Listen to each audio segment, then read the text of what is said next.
Have you had a turning point in your life, a moment where you look back and realize something big changed? Mine was in 8th grade. I really wrestled with my faith and whether or not I would remain a Christian or abandon it. I obviously decided to remain a Christian. Now I'm a pastor. It's kind of wild. Wouldn't have expected that at that time, but that moment was huge.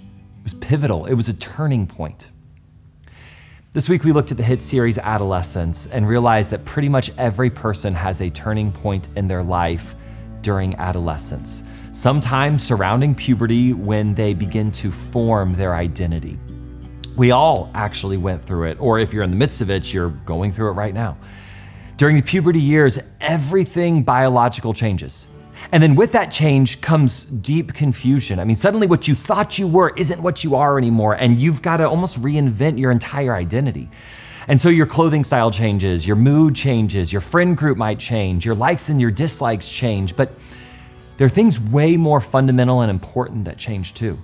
Like how you view your faith changes. I mean, do you take your parents' faith or your own faith? How you view others change. I mean, suddenly sexuality becomes something that you're very aware of that changes the dynamics of your relationships. How you view your very identity changes. When you go through periods of deep change, it can seem like you're just being swept along in a current, and it's like you're desperately trying to find something to hold on to. Kids are being swept away in a current of identity. The question of who am I?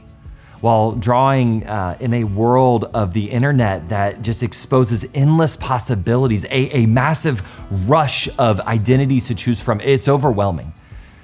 And sadly, this is also, though, the time that most of us run from children. I mean, think about it. If I told you right now, go hang out with a bunch of teenagers or middle schoolers or 5th graders or even 4th graders, what would you probably do? Would you laugh? Like, not gonna do that. Would you cry? Like I'm not gonna do that? Or would you run away? Or those who love that age are few and far between, but they need you. See, you can be a rock, a stable identity in a world of confusion. And so for a boy seeing hypermasculinity and aggressive misogyny, you can be an example of a strong man who honors and respects women. For a girl who sees her world as just depressing and hopeless, you can be an example of a woman who has found security, comfort, and success in the eyes of God. Now, I could go on and on, but let me just leave you with a challenge.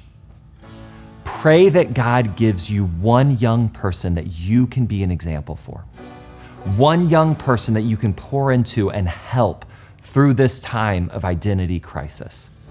I know that's a prayer that God will answer.